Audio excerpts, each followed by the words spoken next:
Picture this. You're standing in formation, sweat dripping down your face as the drill sergeant screams orders.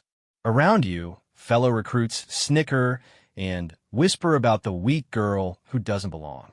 They see your small frame, your quiet demeanor, and assume they know your story. They mock your every move, question your commitment, and place bets on how quickly you'll wash out. But what they don't know could silence them forever. Hidden beneath your standard-issue uniform sleeve lies a tattoo that tells a different story entirely. Not just any tattoo, but one that marks you as something extraordinary in the military world. A symbol that represents years of sacrifice, elite training, and missions that most soldiers only dream about.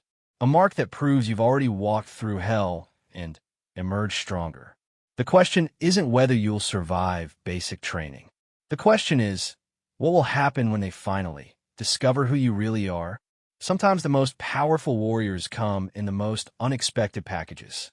Sometimes the person everyone underestimates is exactly the person who will redefine what strength looks like. And sometimes a single moment of revelation can transform mockery into respect, doubt into admiration, and assumptions into absolute silence. This is the story of Sarah Chun, the woman whose hidden commander tattoo would shock an entire military base and prove that heroism doesn't always announce itself with fanfare. Sometimes it arrives quietly, endures the storm, and reveals itself only when the moment demands truth over perception. The bus wheels crunched against gravel as it rolled to a stop at Fort Braxton's main gate. Through the dusty window, Sarah Chun watched as other recruits pressed their faces against the glass, trying to catch their first glimpse of what would be their home for the next 16 weeks. Some looked excited, others terrified, but most wore expressions somewhere between determination and uncertainty. Sarah sat quietly in the middle of the bus, her small hands folded in her lap. At 5 feet 4 inches and barely 120 pounds, she looked more like someone heading to college orientation than military basic training. Her black hair was pulled back in a simple ponytail, and her civilian clothes were neat and unremarkable. Nothing about her appearance suggested she was anything other than another hopeful recruit trying to find her place in the world. The young man next to her, who had introduced himself as Marcus earlier in the journey, leaned over and whispered, "You nervous? You look really calm for someone about to enter military hell." Sarah turned to him and offered a small smile. "Just focus," she said simply. Marcus nodded, but continued studying her face. "What made you decide to join? I mean, no offense, but you don't really look like the military type." The question was innocent enough, but Sarah felt the familiar weight of having to explain herself. She had heard variations of this question countless times over the years, and the truth was far too complicated for bus conversation with a stranger. Instead, she gave the answer she had prepared. "I want to serve my country," she said. "Same as everyone else here." Marcus seemed satisfied with that response and turned his attention back to the window. Sarah was grateful for the silence. She needed these last few minutes to prepare herself mentally for what was coming. Not the training itself, which she knew would be challenging but manageable. What concerned her more was maintaining her cover story and keeping her past hidden from everyone around her. The bus lurched forward again, passing through the security checkpoint and entering the base proper. Sarah could see drill sergeants waiting in formation near the arrival area, their faces stern and unforgiving. She recognized their type immediately, men and women who had dedicated their lives to transforming civilians into soldiers. They were professionals at breaking people down and building them back up stronger. What they didn't know was that Sarah had already been through that process years ago, under circumstances far more intense than anything they could create here. The bus came to its final stop, and the driver announced their arrival. Around her, 43 other recruits began gathering their bags and preparing to face their new reality. Sarah remained seated for a moment longer, using the time to center herself and slip mentally into the role she would need to play for the coming months. She was no longer Commander Sarah Chun, decorated Special Forces officer with 6 years of classified missions behind her. She was now simply Sarah Chun, 24-year-old college graduate who had decided to join the military after struggling to find direction in civilian life. Her personnel file, carefully constructed by military intelligence, supported this story completely. Even her commanding officers at this base were unaware of her true identity and mission. The operation was called Deep Cover Assessment, and Sarah was one of only 3 officers selected to participate. The goal was to experience basic training and early military service from the perspective of a regular recruit, identifying weaknesses in training programs and gathering intelligence on how the military was perceived by new soldiers. It was a long-term assignment that would require her to maintain her cover for at least 18 months. Sarah grabbed her small duffel bag and stood up with the rest of the recruits. As she made her way down the bus aisle, she could hear nervous chatter behind her. Someone was talking about how they had been preparing for months, doing push-ups and running every day. Another recruit was worried about the food, wondering if the rumors about military meals were true. She stepped off the bus into the humid afternoon air and immediately heard the voice she had been expecting. "Listen up, maggots!" The drill sergeant's voice cut through the air like a blade. He was a tall, muscular man with graying hair and eyes that seemed to see everything at once. His uniform was pressed to perfection, and every piece of equipment on his person was positioned exactly where regulation required it to be. "I am Drill Sergeant Martinez, and for the next 16 weeks, your pathetic lives belong to me. You will form up in 4 rows, arms length apart, and you will do it now." The recruits scrambled to organize themselves, bumping into each other and generally creating the chaos that Martinez clearly expected. Sarah found herself in the second row, standing between Marcus and a young woman who looked barely 18 years old. The girl was shaking slightly, whether from nerves or the afternoon heat. Sarah couldn't tell. Martinez began walking up and down the rows, inspecting each recruit with obvious displeasure. When he stopped in front of particularly nervous-looking individuals, he would lean in close and ask pointed questions designed to increase their anxiety. "You there, farm boy," he said to a tall recruit with sun-weathered skin. "Think you're tough because you can milk cows? We'll see about that. And you, city girl," he continued, stopping in front of a young woman with perfectly styled hair. "Hope you're ready to say goodbye to your manicure and your makeup. This isn't summer camp." Sarah watched the interactions with professional interest. Martinez was skilled at what he did, quickly identifying each recruit's potential weaknesses and applying psychological pressure in exactly the right spots. It was textbook drill instructor behavior, designed to establish dominance and begin the process of breaking down civilian attitudes. When Martinez reached Sarah, he stopped and looked her up and down with obvious skepticism.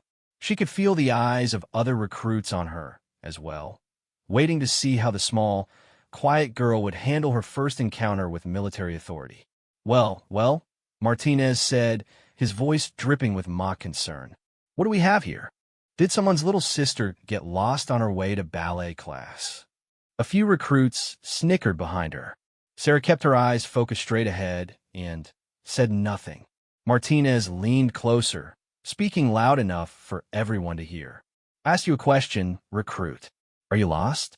Because this is the United States Army, not a daycare center." Sarah maintained her position and answered in a clear, steady voice. "No, drill sergeant. I'm not lost." "Oh, you could talk. That's good, because you're going to need to communicate when you're crying for your mommy in about 3 hours." More laughter from the other recruits. "Tell me, Tiny Dancer, what makes you think you have what it takes to be a soldier?" The question was designed to embarrass her, to make her stumble over words or become defensive. Sarah had anticipated this moment and prepared her response carefully. "I believe service to country is the highest honor, drill sergeant. I want to earn the right to wear this uniform." Martinez stared at her for a long moment, apparently surprised by her composure. Sarah could see him processing her response, looking for weakness or artifice, and finding neither. "We'll see about that," he said finally, moving on to the next recruit. The inspection continued for another 20 minutes, with Martinez methodically intimidating each new arrival. When he finished, he addressed the entire group again. "Welcome to hell, recruits. For the next 4 months, you belong to me and my fellow drill instructors. We will push you harder than you have ever been pushed in your miserable lives. Some of you will quit. Some of you will fail. And some of you, if you're very lucky and work very hard, might actually become soldiers." He gestured toward a series of buildings behind him. "You will now proceed to the reception station, where you will receive your initial equipment and housing assignments. You will walk in formation, you will not talk, and you will not break ranks for any reason. Sergeant Williams will escort you." Another drill instructor, a woman with short blonde hair and muscles that strained against her uniform sleeves, stepped forward and began organizing the recruits into marching formation. As they began walking toward the reception buildings, Sarah could hear whispered conversations around her. Despite Martinez's orders for silence, the recruits couldn't help commenting on their first encounter with military life. "Did you see how he went after that little Asian girl?" someone behind her muttered. "She's going to be the first one to wash out. I give her 3 days max," another voice agreed. "She looks like she weighs 90 pounds soaking wet." Sarah listened to the comments without reaction. She had heard similar assessments countless times throughout her military career.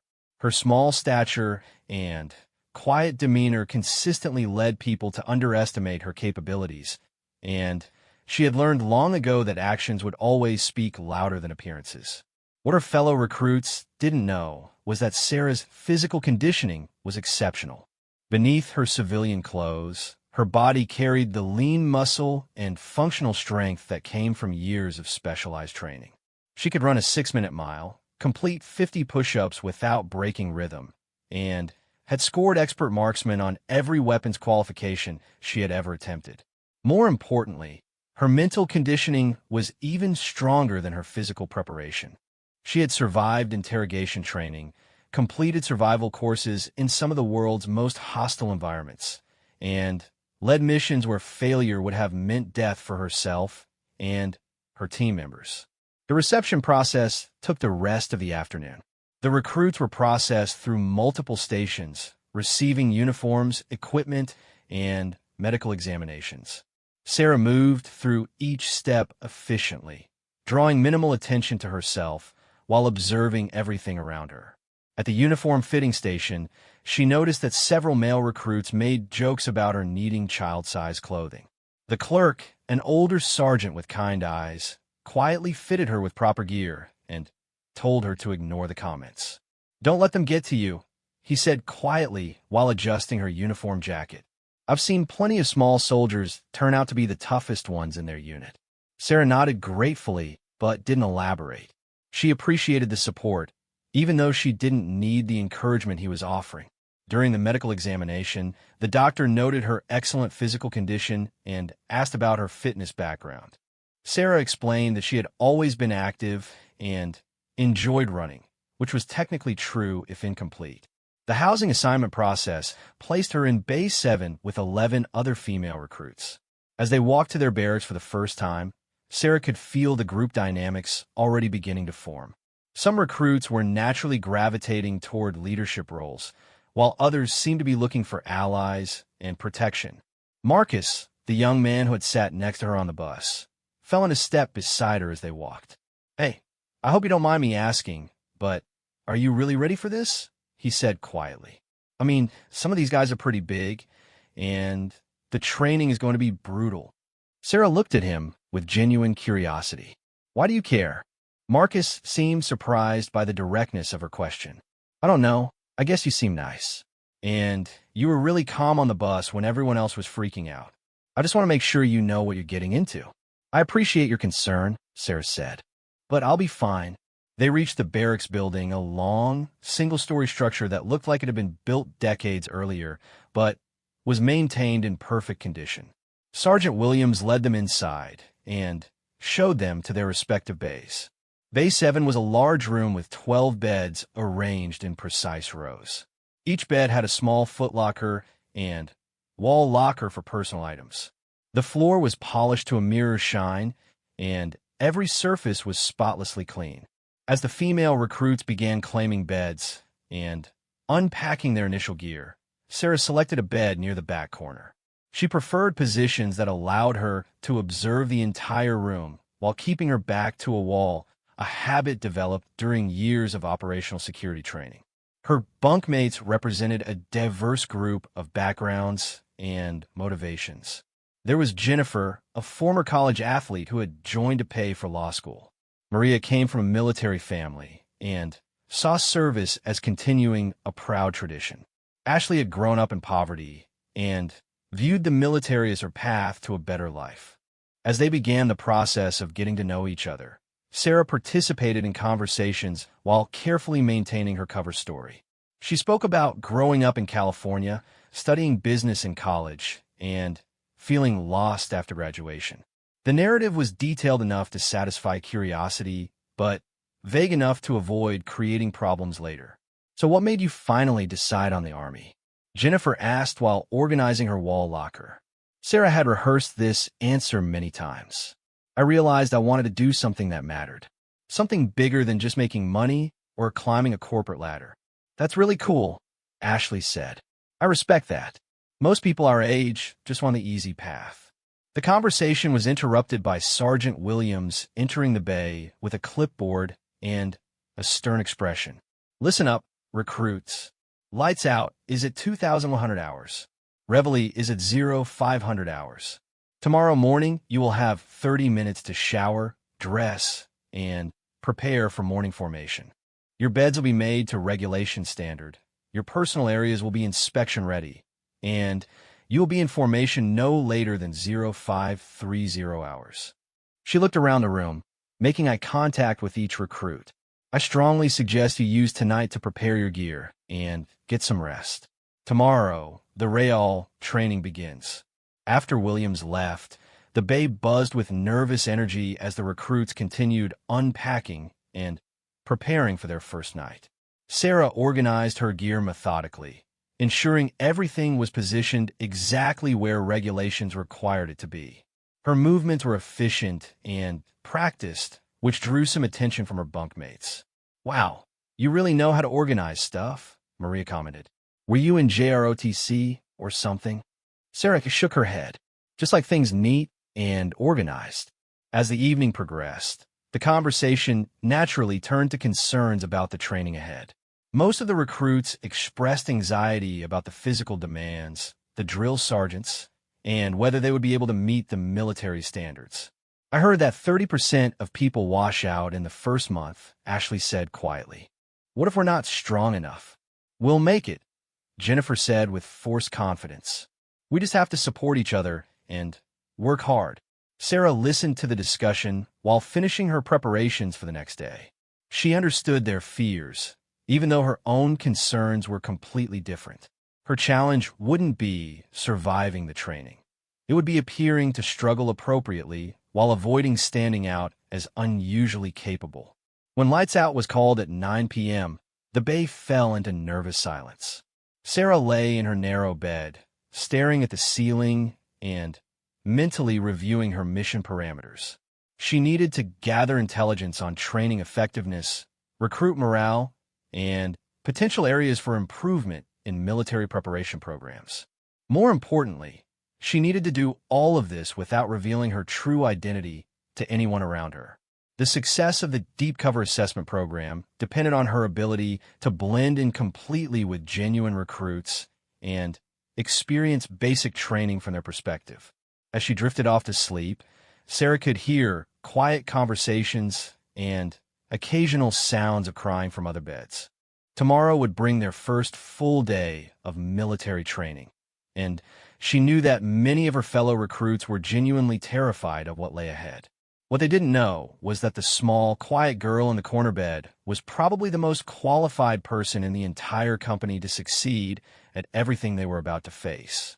But that secret would remain hidden beneath her regulation uniform, just like the commander's tattoo that marked her as something far more extraordinary than any of them could imagine. The alarm sounded at exactly 5 a.m. a harsh electronic buzzer that cut through the darkness like a knife.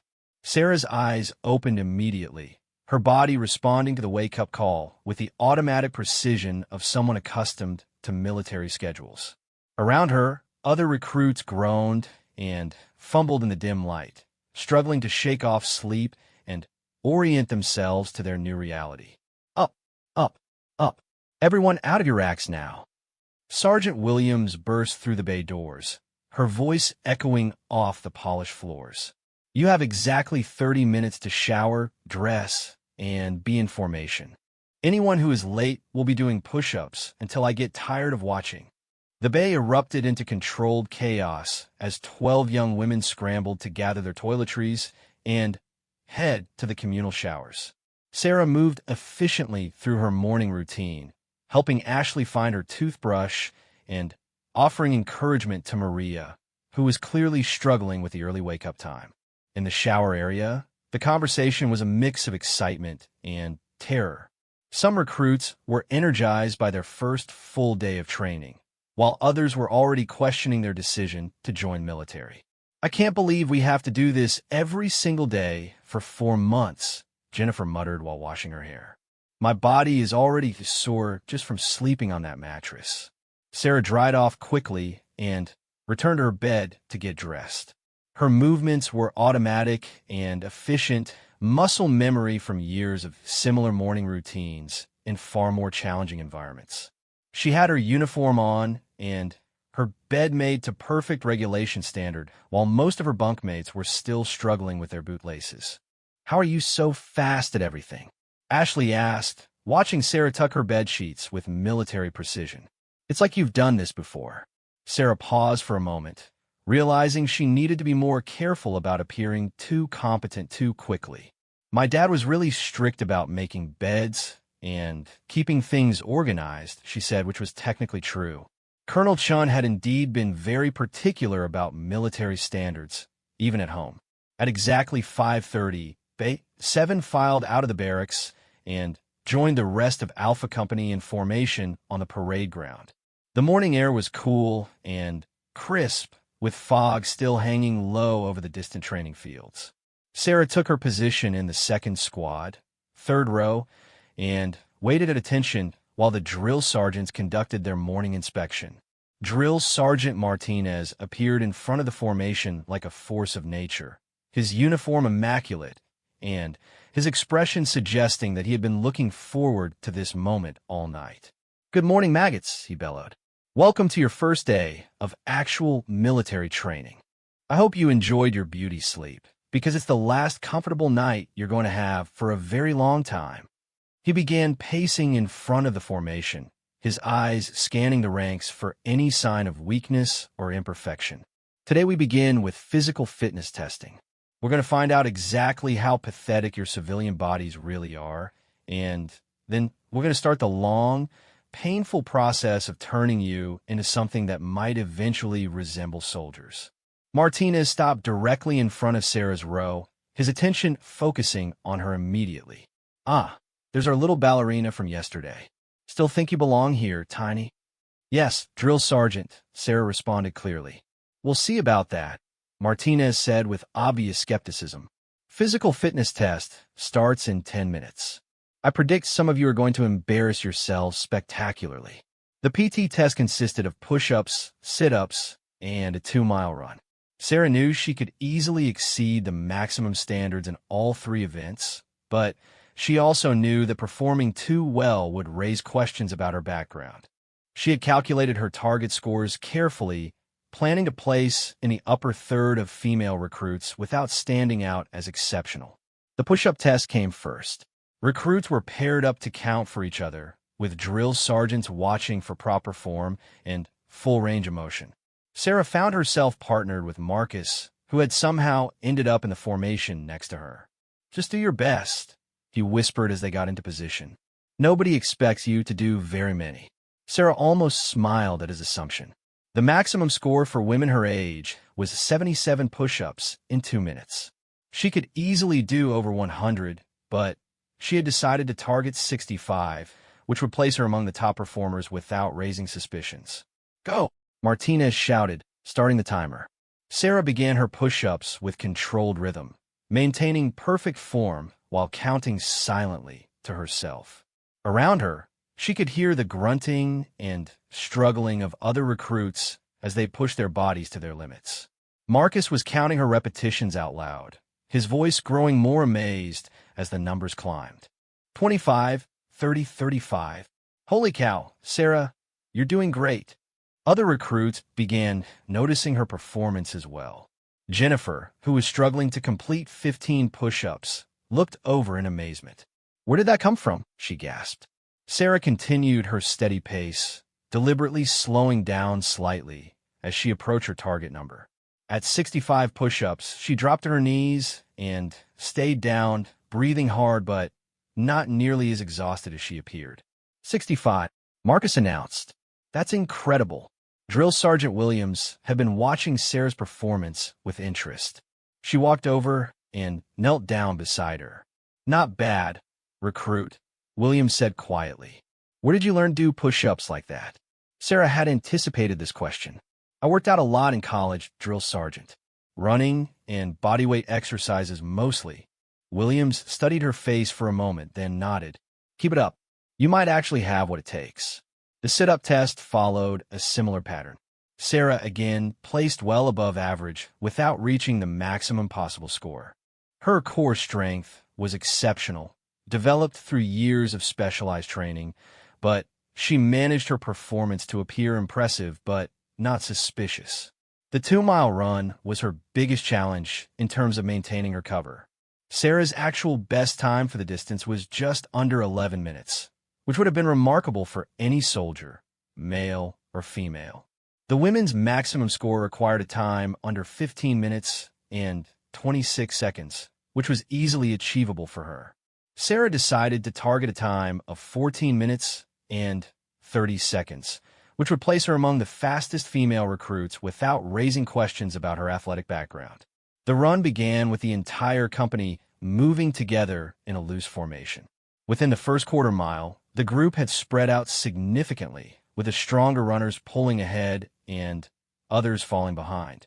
Sarah settled into the middle of the lead pack, running alongside Jennifer and 2 male recruits who appear to be in excellent shape. Her breathing was easy and controlled, her stride efficient and relaxed.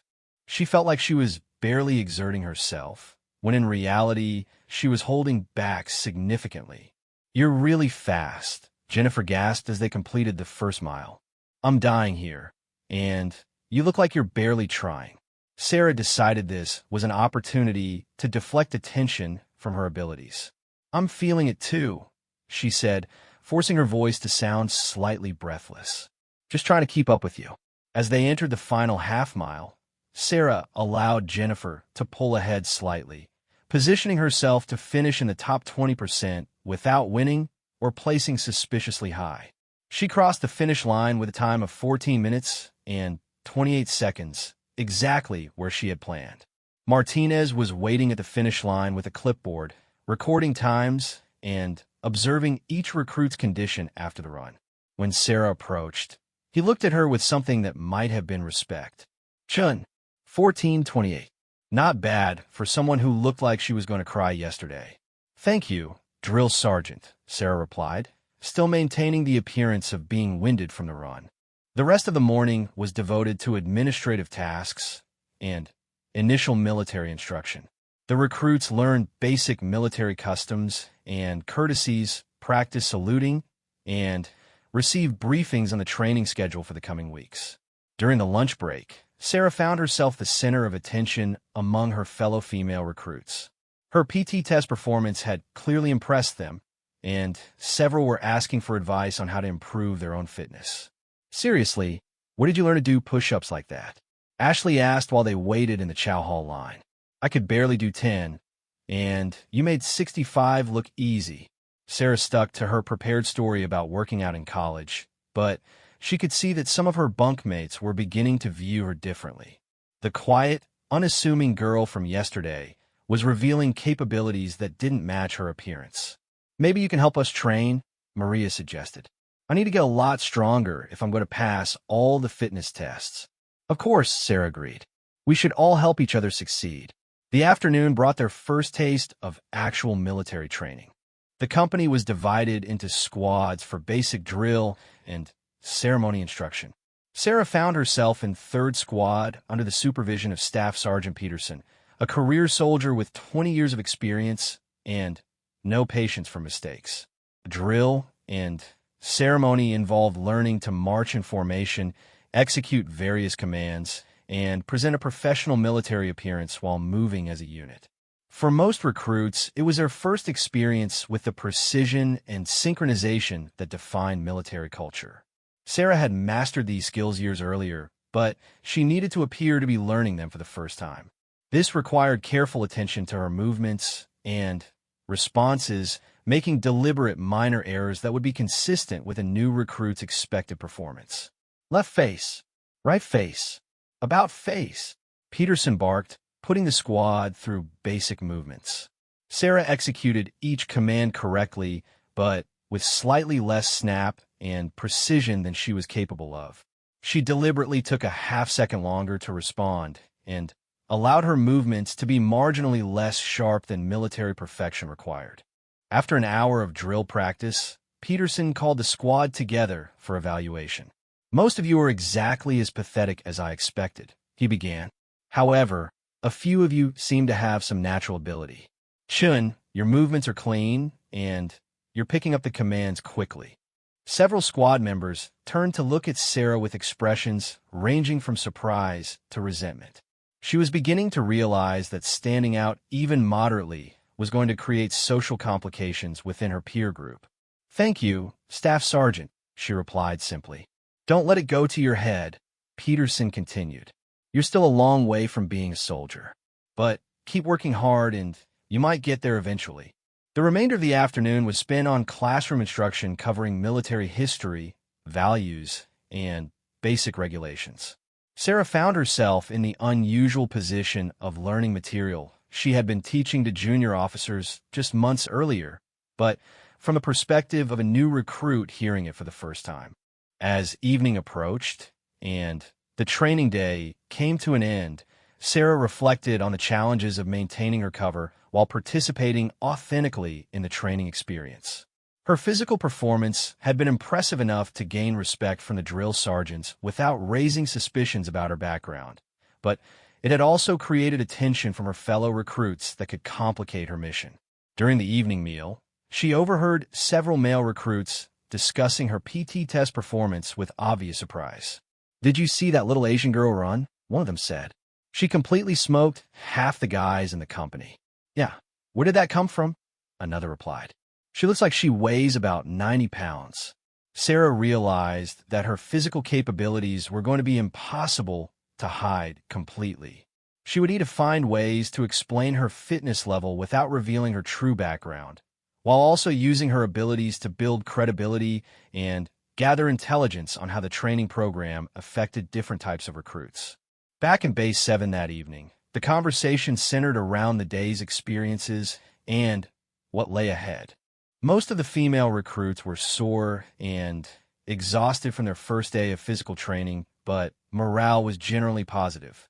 "I can't believe we actually survived day 1, Jennifer said while applying ice to her shins. "I was so scared I was going to fail the PT test completely." "You did great," Sarah encouraged. "Everyone did better than they thought they would." "Easy for you to say," Ashley replied with a laugh. "You made it look like a warm-up.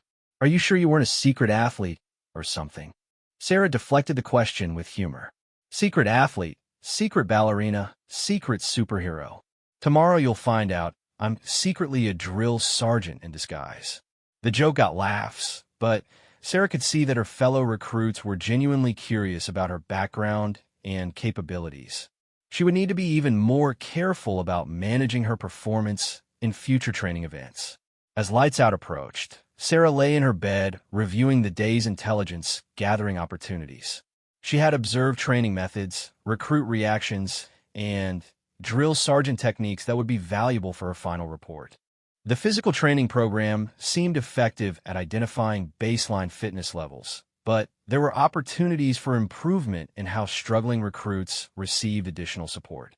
More importantly, she was beginning to understand the social dynamics that developed within recruit training environments. Leadership emerged naturally from those who demonstrated competence and confidence, while struggling recruits often faced isolation or ridicule from their peers. Her own position in this social hierarchy was becoming complicated. Her performance was earning respect from instructors and fellow recruits, but it was also creating expectations and attention that could jeopardize her cover story. As she drifted off to sleep, Sarah thought about the commander's tattoo hidden beneath her regulation t-shirt. The intricate design represented her completion of Special Forces training and her qualification as a mission commander. It was a mark of achievement that fewer than 50 women in military history had earned, and it identified her as one of the most elite soldiers in the entire armed forces. Tomorrow would bring new challenges and new opportunities to gather intelligence while maintaining her disguise. But tonight, she was simply Recruit Shun, trying to survive basic training like everyone else in Base 7. What her fellow recruits still didn't know was that their quiet, seemingly ordinary bunkmate was actually one of the most highly trained and experienced soldiers they would ever encounter. And hidden beneath her simple exterior lay secrets that would shock them more than they could possibly imagine. 3 weeks into basic training, the initial excitement had worn off, and the reality of military life had settled over Alpha Company like a heavy blanket. The daily routine of early morning physical training, drill practice, classroom instruction, and evening maintenance had become grinding and repetitive. Some recruits were thriving under the structure and challenge, while others were beginning to crack under the constant pressure. Sarah had established herself as one of the more competent recruits in the company, consistently performing well in physical training and military instruction without standing out as exceptional. She had learned to calibrate her abilities carefully, showing enough capability to earn respect while maintaining her cover as simply a naturally athletic college graduate. However, her growing reputation was creating complications she hadn't anticipated. Other recruits increasingly looked to her for leadership and guidance, particularly the female recruits in Base 7 who had begun to rely on her help with everything from fitness training to understanding complex military regulations. The situation came to a head on a humid Thursday morning during what the drill sergeants called Stress Week, a period of intensified training designed to test the mental and physical limits of every recruit. "Listen up, maggots," Drill Sergeant Martinez announced as Alpha Company assembled for morning formation. "Today we're going to find out who has what it takes to be a real soldier and who's been wasting our time for 3 weeks." He gestured toward a series of obstacles that had been set up on the training field overnight. "Welcome to the Combat Readiness Assessment. You will navigate through 12 stations designed to test your physical strength, mental toughness, and ability to think under pressure." Sarah studied the obstacle course with professional interest. She recognized several elements from Special Forces training programs, including rope climbs, wall traversals, and simulated combat scenarios. For most recruits, this would represent the most challenging physical test they had ever attempted. "You will complete this course in teams of 4, Martinez continued. "Your team's time will be based on when the last member crosses the finish line. Anyone who fails to complete the course will repeat it until they succeed or until they quit and go home to mommy." The team assignments were called out randomly, and Sarah found herself grouped with Marcus, Jennifer, and a male recruit named David who had been struggling with most aspects of training since arriving at the base. "Oh, great," David muttered as they gathered to discuss strategy. "We're going to finish last because of me." "Nobody's finishing last," Sarah said firmly. "We're going to work together and make sure everyone gets through." Jennifer looked skeptical. "Some of those obstacles look impossible. I can barely do one pull-up, and that rope climb has to be 20 feet high." Sarah assessed her teammates' capabilities quickly. Marcus was reasonably fit, but lacked confidence. Jennifer had good endurance, but limited upper body strength. David was overweight and had been falling behind in most physical training events. Here's what we're going to do, Sarah said, taking charge naturally. Each obstacle plays to different strengths. We'll help each other where needed and use our individual abilities to support the team. The first team was called to the starting line, and Sarah watched their attempt carefully, noting which obstacles presented the biggest challenges and where teamwork could make the difference. The rope climb and wall traverse were causing the most problems, with several recruits failing multiple attempts. When their turn came, Sarah positioned herself to provide maximum assistance to her struggling teammates while still maintaining the appearance of being challenged herself. The first obstacle was a series of low crawls under barbed wire. Sarah moved through efficiently, then turned back to coach David through the technique. Keep your body low and use your elbows to pull yourself forward, she instructed. At the rope climb, Jennifer struggled to get more than a few feet off the ground before her arms gave out. Sarah demonstrated the proper technique, making it look moderately difficult while actually using only a fraction of her capability. Wrap the rope around your legs like this, she showed Jennifer. Use your leg to support your weight while your arms do the climbing. With Sarah's coaching and encouragement, Jennifer managed to complete the climb on her third attempt.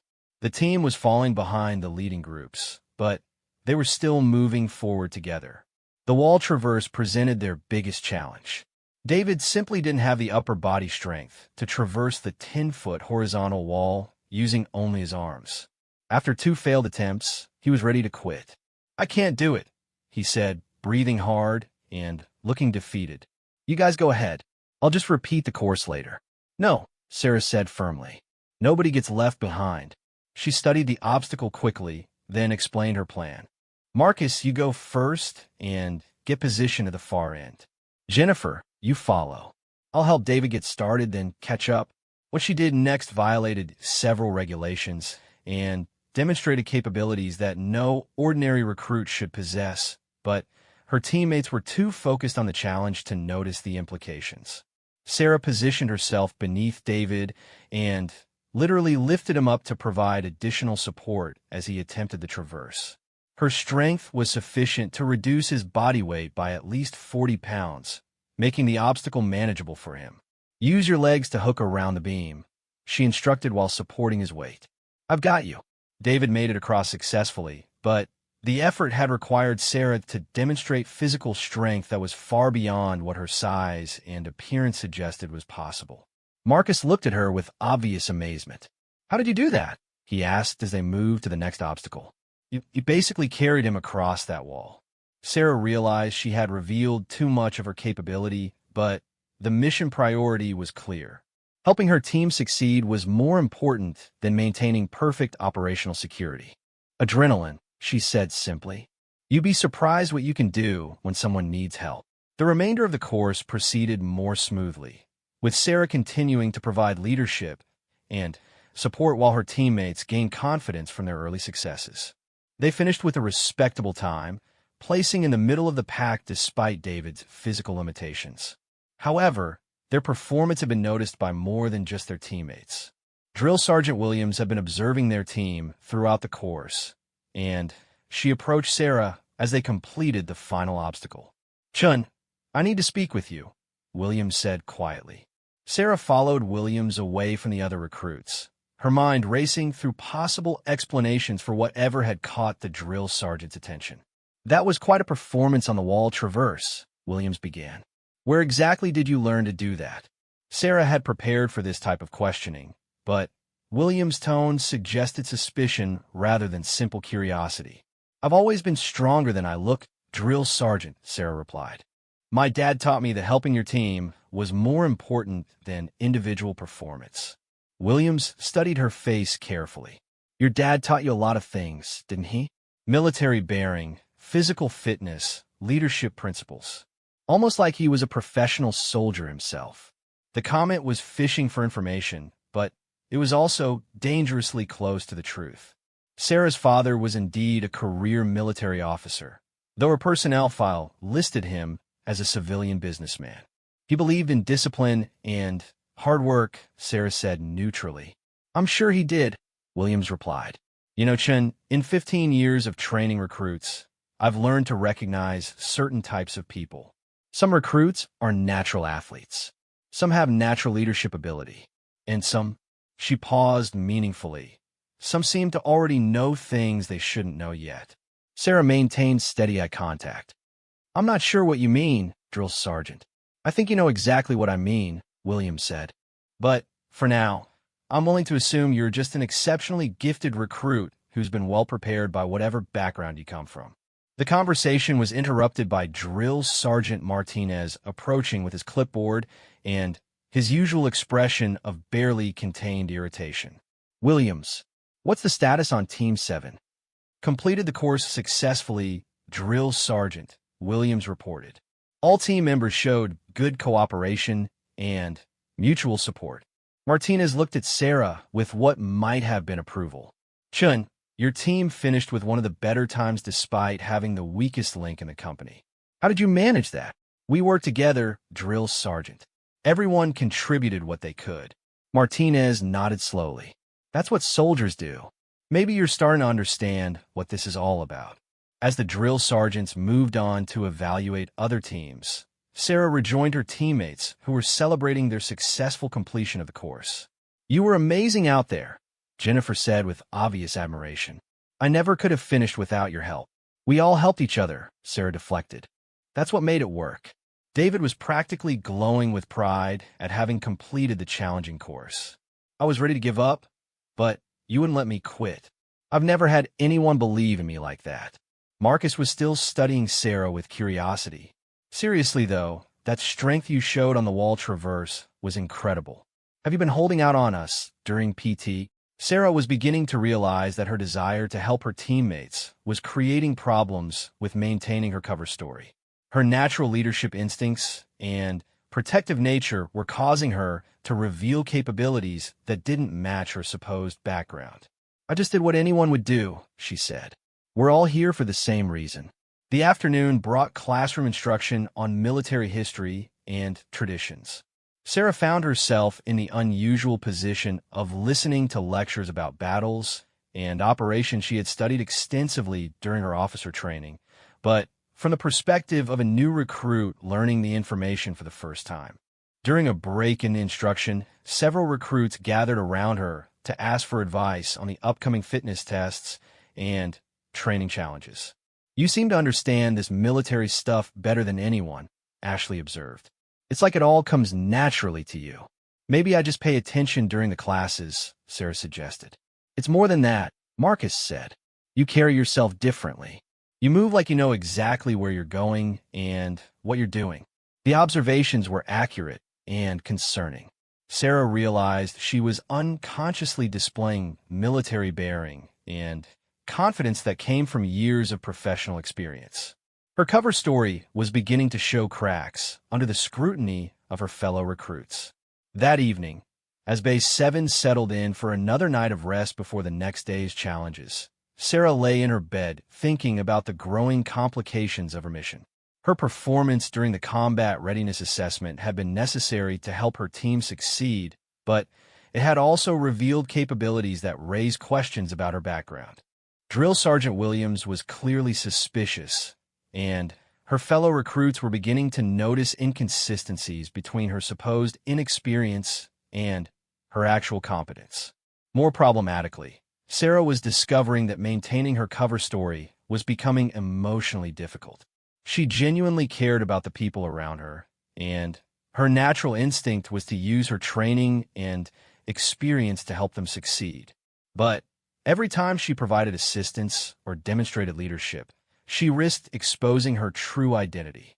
The commander's tattoo beneath her regulation t-shirt felt heavier somehow, as if the weight of her hidden credentials was becoming harder to bear. She was one of the most elite soldiers in the military, pretending to be a confused college graduate trying to find her place in the world. As she listened to the quiet conversations and occasional sounds of distress from other beds in the bay, Sarah wondered how much longer she could maintain the deception.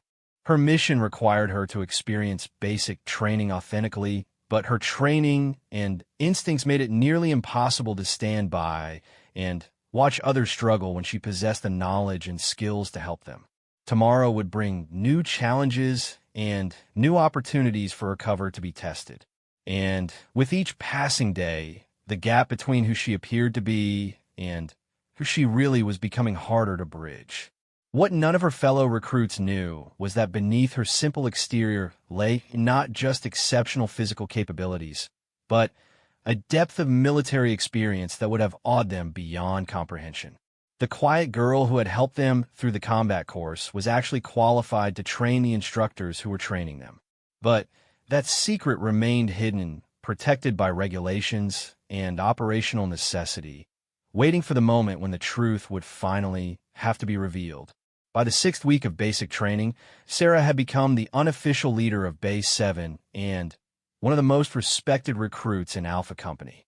Her combination of physical competence, mental toughness, and genuine concern for others had earned her the admiration of fellow recruits and the grudging respect of the drill sergeants. However, this success was creating exactly the kind of attention she had been trying to avoid. The morning that would change everything started like any other, with a harsh electronic buzzer at 5 a.m. and Sergeant Williams' familiar voice echoing through the bay. Up, up, up. Another beautiful day in paradise, ladies. Let's move it. Sarah completed her morning routine with her usual efficiency, then helped Maria with her equipment preparation and offered encouragement to Ashley, who had been struggling with homesickness. The dynamic in Base 7 had evolved over the weeks, with the other recruits naturally looking to Sarah for guidance and support. Can you check my uniform before formation? Jennifer asked, turning around so Sarah could inspect her appearance. Sarah quickly identified and corrected several minor issues with Jennifer's uniform positioning, skills that came from years of military experience, but which she attributed to her supposed obsession with details and organization.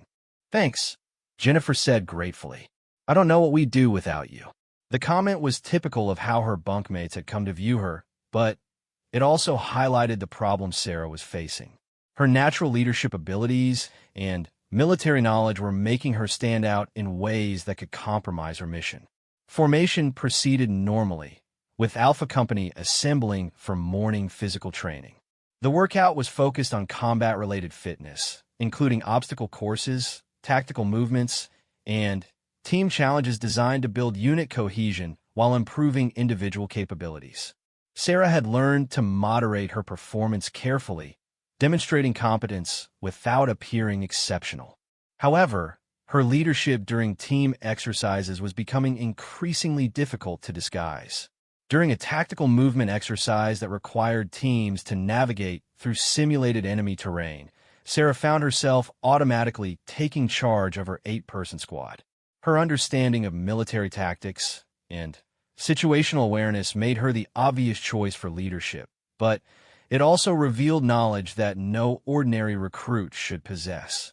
Marcus, you and David take point, she directed quietly.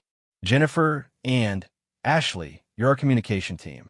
Everyone else, maintain a 20-meter interval and watch for signals from the front. The squad moved through the exercise with unusual coordination and efficiency, completing the course faster than any other team. Their success was noticed immediately by the observing drill sergeants. Staff Sergeant Peterson approached as they finished the exercise. Outstanding performance, Squad 4. Chun, you showed excellent tactical thinking and leadership ability. Thank you, Staff Sergeant, Sarah replied, inwardly cursing herself for taking such an obvious leadership role. Where did you learn tactical movement principles? Peterson asked with obvious curiosity. That level of coordination doesn't usually develop until much later in training. Sarah had prepared explanations for questions about her physical fitness and organizational abilities, but tactical knowledge was harder to explain away. I watch a lot of military documentaries, she said, knowing the explanation was weak, but hoping it would suffice. I've always been interested in how military units work together. Peterson studied her face for a moment. Documentaries, huh? Must be some pretty detailed documentaries. The rest of the morning training proceeded without incident, but Sarah noticed that she was receiving more attention from the drill sergeants than usual. Her performance was consistently excellent, but more importantly, she was demonstrating knowledge and instincts that suggested prior military experience. During the lunch break, she overheard a conversation between two male recruits that confirmed her growing visibility within the company. "That Shin girl is something else," one was saying. "She's like a natural-born soldier." "Yeah, it's weird," the other replied. "She knows stuff that the rest of us are just learning." "And did you see how she organized that tactical exercise? It was like she'd done it 100 times before." Sarah realized that her cover story was becoming increasingly difficult to maintain.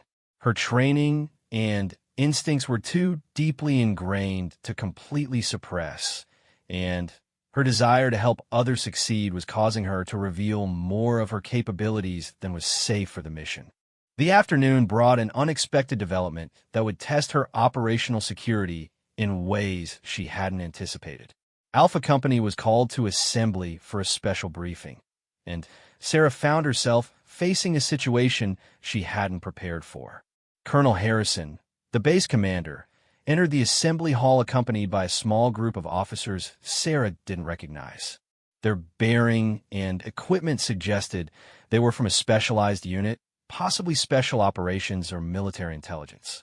"Recruits," Colonel Harrison began, "we have some visitors today from the Special Operations Command who are here to observe your training and identify potential candidates for advanced programs." Sarah's blood ran cold. Special Operations personnel would be far more likely to recognize signs that she possessed advanced military training. Worse, some of them might actually know her from her previous assignments. "Major Rodriguez will be conducting interviews with selected recruits based on their performance evaluations," Harrison continued. "This is an honor and an opportunity that very few soldiers receive during basic training." Sarah glanced at Major Rodriguez and felt her heart skip. She recognized him immediately as someone she had worked with during a classified mission 2 years earlier. If he identified her, her cover would be blown instantly. The interview process began immediately, with recruits being called individually based on their training performance. Sarah knew her name would be on the list, which put her in an impossible situation. She couldn't avoid the interview without raising suspicions, but appearing before someone who knew her true identity would end the mission immediately. "Chun, Sarah," a staff sergeant called. "You're next." Sarah walked to the interview room with her mind racing through possible scenarios. Her best hope was that Rodriguez wouldn't recognize her immediately, giving her a chance to deflect his attention without revealing her identity. She entered the room and came to attention in front of a table where Rodriguez sat reviewing her personnel file. 2 other officers flanked him, both studying her with professional interest. "Recruit Chun," Rodriguez began without looking up. "Your performance evaluations are quite impressive. Exceptional physical fitness, natural leadership ability, and advanced tactical understanding." "Thank you, sir," Sarah replied, keeping her voice steady. Rodriguez looked up from the file and made direct eye contact with her. Sarah saw a flicker of recognition cross his face, followed immediately by confusion. She held her breath, waiting to see if he would identify her publicly. "Tell me about your background," Rodriguez said carefully. "What experiences prepared you for military service?" Sarah launched into her rehearsed cover story about college, fitness interests, and desire to serve her country. Throughout her explanation, she could see Rodriguez studying her face intently, clearly trying to place where he had seen her before. "Your tactical performance during training exercises has been noteworthy," one of the other officers commented. "Have you had any prior exposure to military tactics or procedures?" "Only through documentaries and reading, sir," Sarah replied. "I've always been interested in military history." Rodriguez leaned forward slightly. "Recruit Chun, you seem familiar somehow. Have we met before?" This was the moment Sarah had been dreading. A direct question from someone who knew her true identity, asked in front of witnesses who would remember the conversation. "No, sir," she said firmly. "I'm sure I would remember meeting you." Rodriguez continued studying her for what felt like an eternity. Sarah could see him processing the inconsistencies between her supposed background and the person sitting in front of him. "Very interesting," he said finally. "Your capabilities seem quite advanced for someone with no prior military experience." The interview continued for another 10 minutes, with increasingly specific questions about her background and training. Sarah answered each one according to her cover story, but she could sense Rodriguez's growing suspicion. Finally, the interview concluded and she was dismissed. As she left the room, Sarah heard Rodriguez speaking quietly to his colleagues, their voices too low for her to make out specific words. That evening, Base 7 buzzed with excitement about the special operations interviews. Several recruits had been selected for follow-up discussions, and there was speculation about what opportunities might be available. "Sarah, you were in there forever," Ashley observed. "That must mean they're really interested in you." "It was just a standard interview," Sarah deflected. "They asked the same questions they probably asked everyone." However, Jennifer had noticed something that concerned her. "You looked really nervous when you came out. I've never seen you look worried about anything before." Sarah realized that her stress about the interview had been visible, which was another crack in her carefully maintained facade. "I guess I was just overwhelmed by the opportunity," she said. "It's not every day you get interviewed by special operations officers." Later that night, after lights out, Sarah lay in her bed reviewing the day's events and their implications for her mission. Rodriguez's recognition had been partial, but not complete, suggesting that her cover story might still be intact. However, his suspicions would likely lead to additional scrutiny that could expose her true identity. More problematically, the interview process had identified her as a candidate for advanced military programs, which would involve background investigations and security clearances that could reveal her actual service record. Sarah realized that her mission was approaching a critical decision point. She could continue trying to maintain her cover story, but the risks of exposure were increasing daily. Alternatively, she could find a way to extract herself from the situation, but that would mean abandoning the intelligence gathering that was the primary purpose of the assignment.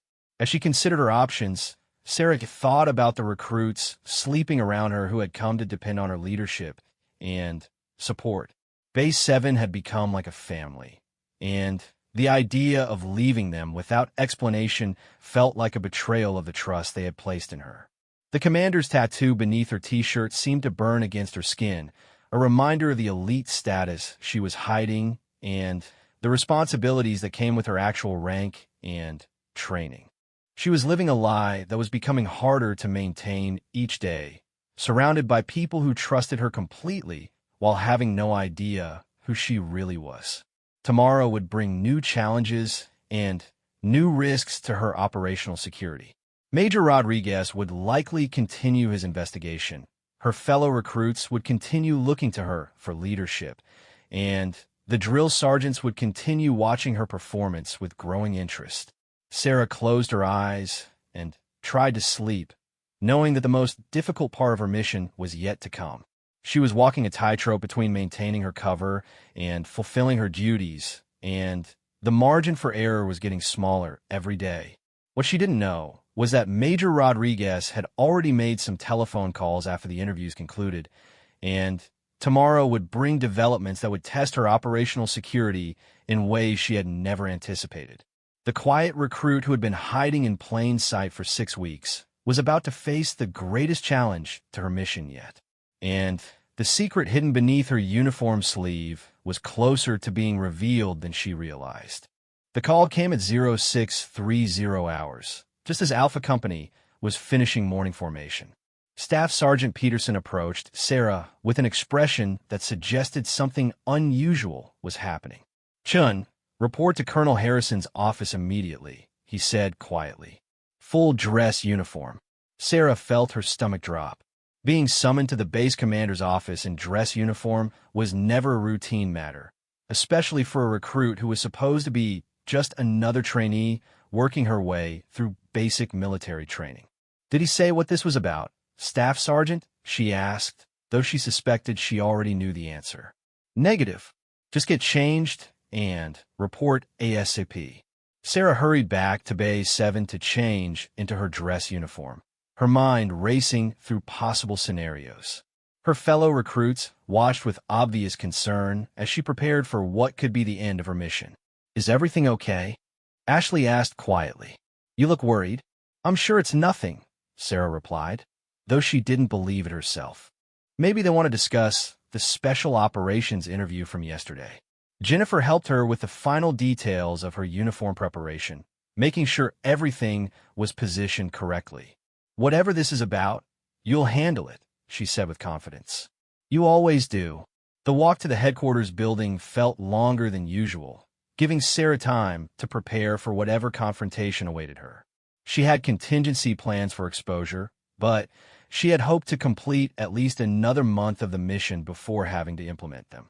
Colonel Harrison's office was located on the second floor of the main administration building, behind heavy wooden doors that suggested the importance of the conversations that took place inside. Sarah knocked and waited for permission to enter. "Enter," came a command from inside.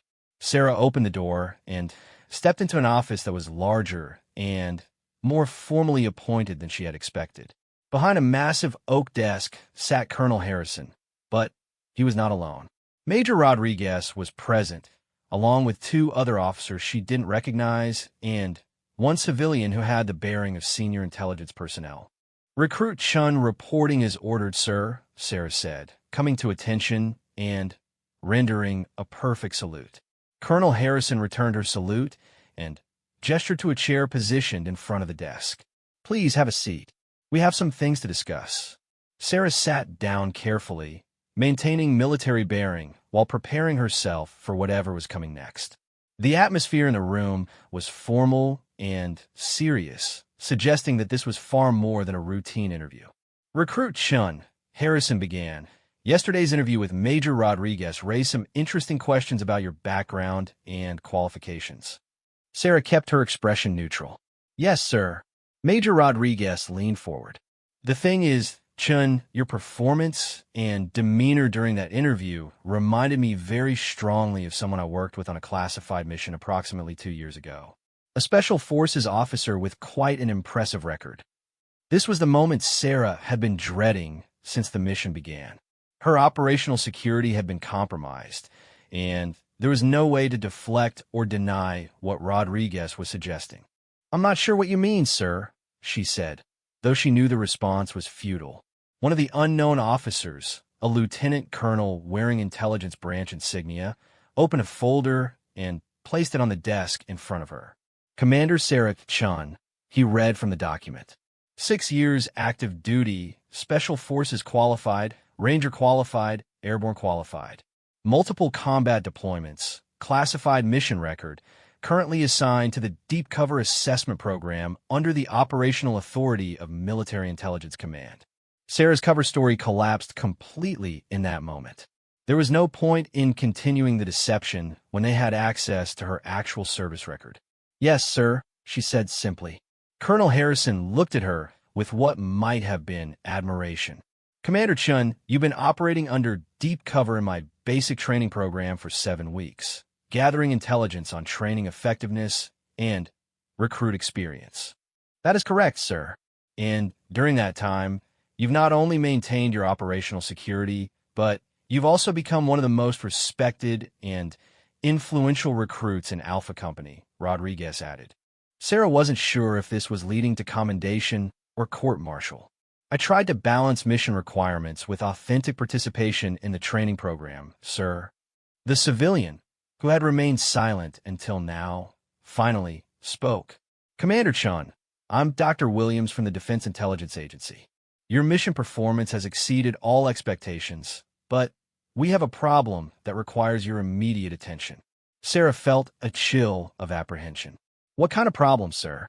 "Yesterday evening, approximately 4 hours after your interview with Major Rodriguez, we intercepted communications indicating that a foreign intelligence service has identified you as a high-value target," Williams explained. "They're planning an operation to either capture or eliminate you, using your current cover identity as access." The implications hit Sarah immediately. Her fellow recruits in Alpha Company were now potentially at risk because of her presence among them. "What's the threat level assessment?" she asked, automatically shifting into operational mode. "High and imminent," Williams replied.